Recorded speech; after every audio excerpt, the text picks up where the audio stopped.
9h, 11h, Europe 1 Culture Média. Philippe Vandel. C'était en fin d'après-midi, un jour de mai 1821, en plein automne austral, il y a près de 200 ans donc. L'ex-empereur des Français mourait, une mort lente, une mort douloureuse. Napoléon Ier décédait enfin, lui qui avait si souvent manqué de mourir au cours de sa vie, d'où ce terme enfin. Il avait défié la mort, il l'avait même cherchée, elle lui servait alors, pensait-il, à révéler sa bonne fortune et sa destinée, à asseoir son autorité puis son pouvoir et enfin à construire sa légende. Évoquer la mort pour mieux raconter la vie de Napoléon, c'est l'idée, l'argument d'un documentaire diffusé demain soir sur Arte. Bonjour Mathieu Schwartz. Bonjour. C'est vous qui avez écrit et réalisé ce doc, Napoléon, la destinée et la mort. Qu'est-ce qui vous a poussé à choisir cet angle ? J'avais envie d'essayer de faire un peu un portrait psychologique de Napoléon, ce qui est un peu compliqué parce qu'on ne sait jamais trop ce qu'il pense. Et en fait, c'est ma productrice, Agnès Molia, qui m'a dit tu devrais regarder. Elle connaissait mieux Napoléon que moi à ce moment-là. Elle m'a dit pour moi, Napoléon, c'est un peu comme Jacques Bauer, le héros de 24 heures. C'est un type, il meurt jamais, il s'en sort tout le temps.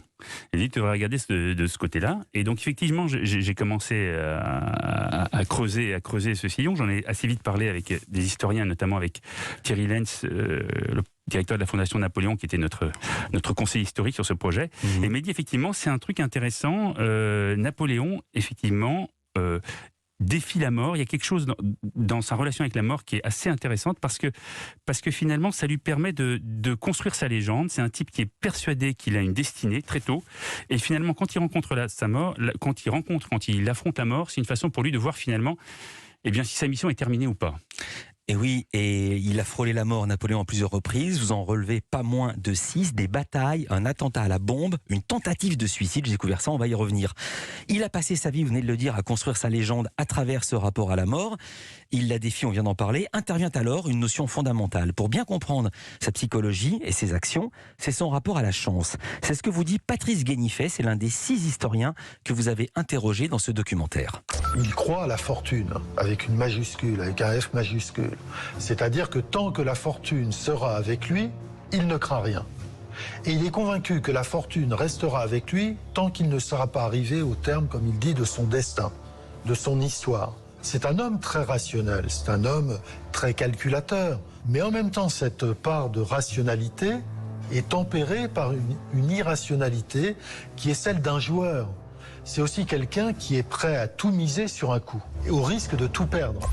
Tout miser sur un coup, c'est ce que fait Napoléon en novembre 1796, lors de la fameuse bataille du Pont d'Arcole, bataille de la campagne d'Italie. Il est alors seulement le général Bonaparte à la tête de l'armée révolutionnaire. Factuellement, que s'est-il passé ? Alors, Arcole, c'est intéressant parce que à la fois, effectivement, ça montre son rapport à la mort et ça montre son rapport à la légende. Qu'est-ce qui se passe à Arcole ? Arcole, il doit traverser un pont, c'est un peu compliqué, il y a des ennemis en face, etc. Il prend lui-même la tête de la troupe, des soldats, et donc il se met en danger.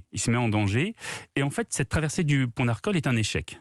C'est-à-dire qu'effectivement, il part à la tête des soldats, il va tomber dans la boue, plus ou moins s'évanouir, il va être sauvé par son frère, les soldats vont reculer et le pont ne va pas être traversé. Il sera traversé, mais quelques jours plus tard, avec des renforts, et c'est pas lui qui va le traverser. Mais en fait, cette traversée du pont d'Arcole va rester le moment le plus important, celui dont on se souvient de toute la campagne d'Italie. Et ce que je découvre grâce à vous, c'est que ce que je prenais pour une victoire était en fait une défaite, mais il en fait une victoire. C'est ça.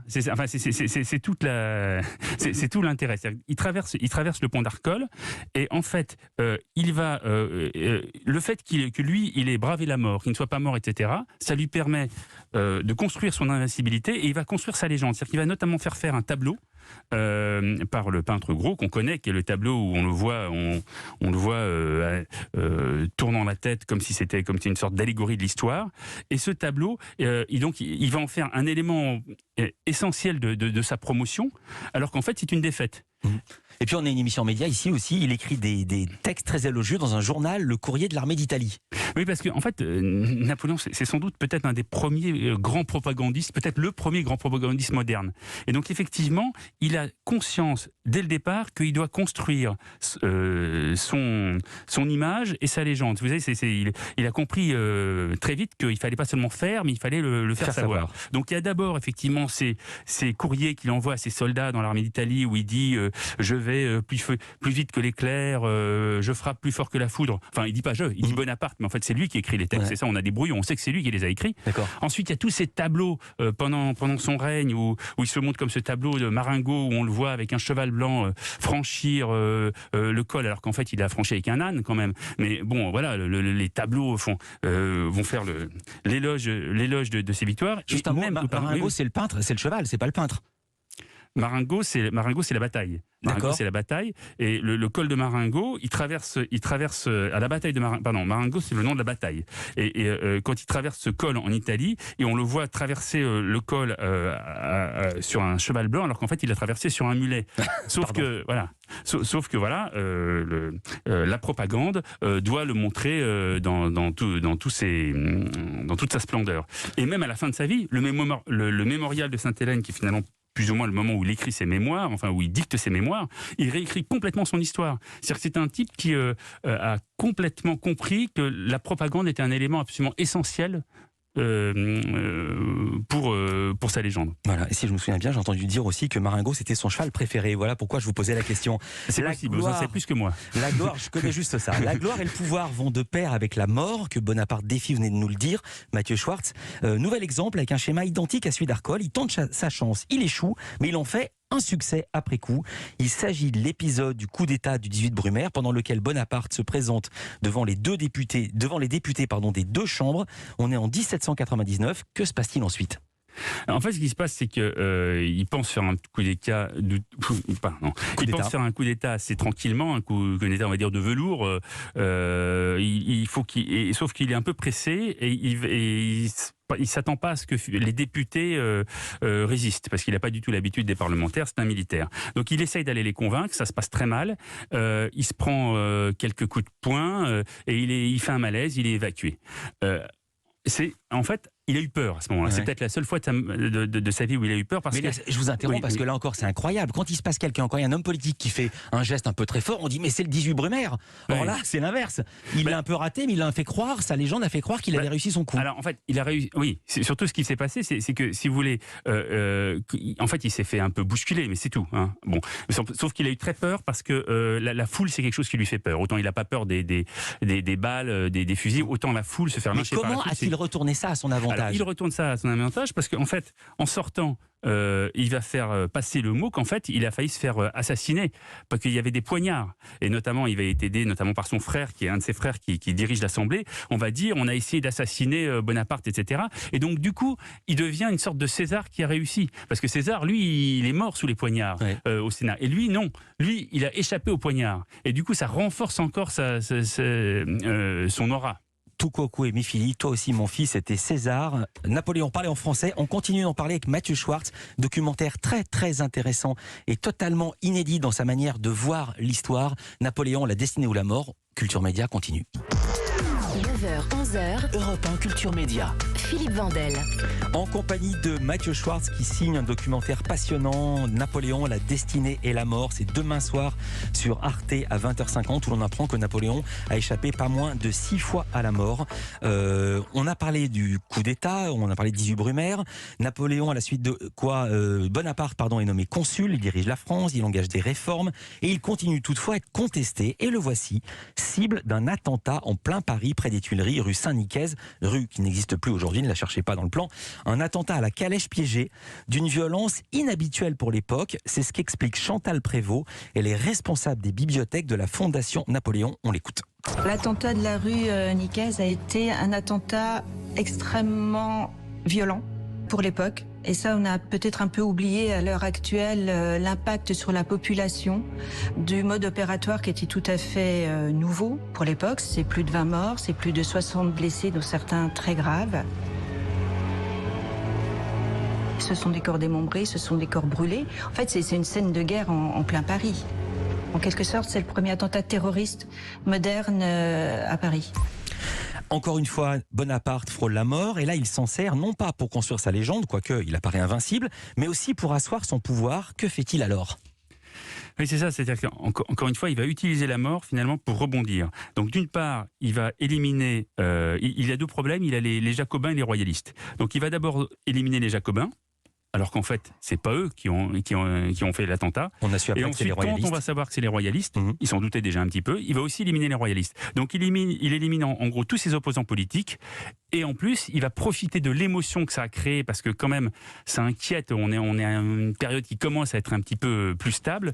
Le fait qu'il ait pu se faire assassiner inquiète la population. Il va en profiter pour renforcer son pouvoir et pour se faire nommer consul à vie, qui va être la dernière marche avant de devenir empereur. Il se lance alors dans un grand programme de réforme de 1800 à 1803. Et c'est pendant cette période, justement, 1800-1803, qu'il rétablit l'esclavage. Vous n'en parlez pas dans le documentaire, pour quelle raison ? Parce que c'est pas du tout, si vous voulez, c'était pas du tout le sujet. Là, on est sur un portrait psychologique de Napoléon, donc c'est un élément important. Mais il y a plein de choses dont je ne parle pas sur Napoléon. Dans les années qui suivent, il essuie ses premiers revers, la campagne de Russie notamment en 1812, des revers qui s'accumulent sur le champ de bataille. Il a des comportements parfois suicidaires, comme à Arcis-sur-Aube. Nous sommes en mars 1814. Son armée recule. Et un mois plus tard, épisode totalement méconnu que j'ignorais, il tente de mettre fin à ses jours en avalant du poison. Pourquoi du poison et pourquoi le suicide ? Réponse de l'académicien Jean-Marie Rouard. Il a le sentiment que sa destinée arrive à son terme et en même temps, c'est un homme de culture antique. C'est un homme de culture antique.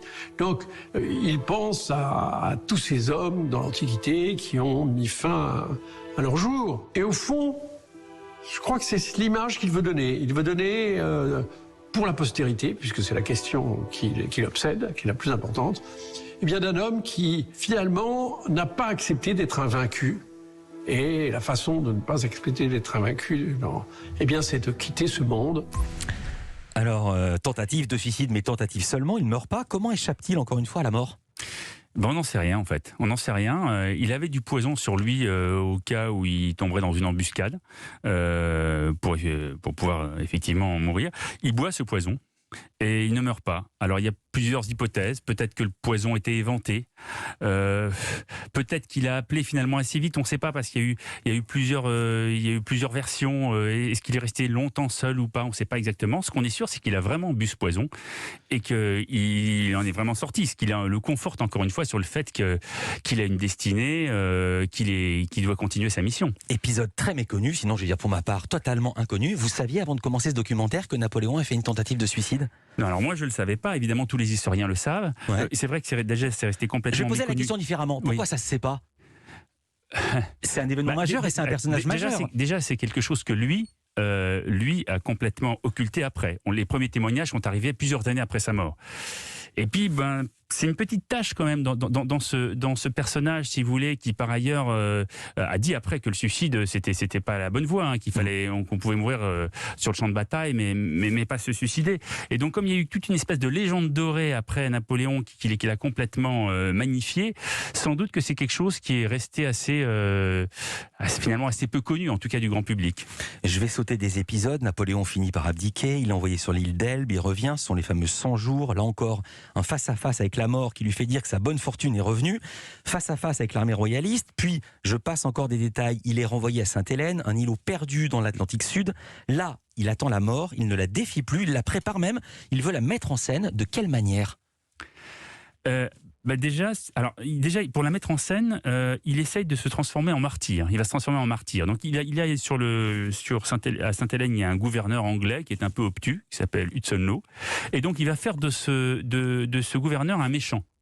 Et donc il va expliquer qu'il est complètement martyrisé et il va faire exprès de rester enfermé alors qu'on lui demande de sortir, etc., pour apparaître comme un martyr. Il a une phrase assez incroyable, il dit le martyr me dépouille, je crois, de ma peau de tyran. C'est-à-dire qu'il comprend très bien que là il y a quelque chose, qu'il est en train de changer son image et que tous les aspects négatifs sont en train de disparaître sur le fait qu'il est brimé, qu'il est à Sainte-Hélène, que les Anglais sont des méchants et qu'il va mourir en martyr. C'est étrange parce qu'il comprend la communication moderne où il faut toujours se faire passer pour une victime.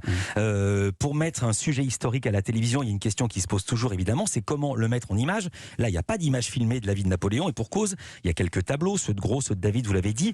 Il y a aussi des lieux marquants, importants, Fontainebleau, l'île d'Elbe, mais ça suffit pas. Et vous avez choisi, Mathieu Schwartz, le dessin, l'animation pour faire revivre certaines scènes. Pour quelles raisons? Et ensuite, je vous demanderai comment. Alors, en fait, je vais répondre un petit peu aux deux en même temps. C'était en fait l'animation, ça nous permettait à la fois de raconter l'introspection et l'action, si je puis dire. L'introspection, c'est-à-dire qu'on a un premier procédé qui est les moments justement avant ses morts, enfin avant ses confrontations avec la mort. On voit Napoléon réfléchir, se poser des questions. Ça, en fait, c'est joué par un acteur. C'est un procédé qu'on appelle la rotoscopie. C'est joué par un acteur et ensuite on redessine sur l'acteur. Donc c'est un personnage animé dans un décor réel. Et puis ensuite on passe à l'action. Et donc là c'est compliqué, par exemple la fiction c'est compliqué dans l'action quand on a des batailles etc. Et donc là c'est du dessin et c'est le même dessinateur si vous voulez qui dessine sur le personnage sur la rotoscopie et ensuite dans les dessins de bataille, ce qui nous permet d'avoir le même Napoléon qu'on retrouve et d'avoir à la fois de pouvoir à la fois raconter ces moments d'introspection et ces moments de bataille où là c'est simplement des dessins avec des mouvements sur les dessins. Donc Arcole par exemple, vous avez Napoléon qui réfléchit avant la bataille. Donc là c'est la rotoscopie et après hop on passe dans la bataille d'Arcole et là c'est du dessin. Le nerf de la guerre, il y a beaucoup de producteurs qui nous écoutent. Le dessin c'est moins cher ou c'est plus cher que de faire rejouer des scènes par des comédiens? C'est pas moins cher, c'est très très cher l'animation, c'est très compliqué, ça me prend énormément de temps. C'était la première fois moi que je me confrontais à ça. La fiction aussi, la vraie fiction. Moi j'ai fait un deuxième documentaire sur Napoléon qui passe la semaine d'après, qui passe le 8 mai, qui là est avec de la fiction. Ça coûte cher aussi, mais il faut pas croire que l'animation c'est pas du tout des petits dessins qui vont permettre de faire ça à moindre coût. C'est très compliqué. D'accord. On peut dire c'est combien la minute? Alors, je peux pas vous dire, parce que franchement, je suis pas producteur, mais ce que je peux vous dire, c'est que les budgets qu'on a eu pour faire ce premier film avec l'animation et celui qu'on a eu pour faire le film avec de la fiction, en fait, ils sont assez comparables. Merci beaucoup, Mathieu Schwartz. Je le rappelle, Napoléon, la destinée et la mort, documentaire passionnant, c'est demain soir, donc sur Arte, 20h50. Documentaire dont le texte est dit par Denis Podalides, ce qui ne gâche rien. Et puis le bicentenaire de la mort de Napoléon. Il en sera également largement question sur Europe 1 mercredi prochain. Europe 1 qui lance également un podcast consacré à Napoléon. Napoléon, c'est inconnu. 3 épisodes disponibles à partir de ce lundi. Soyons complets.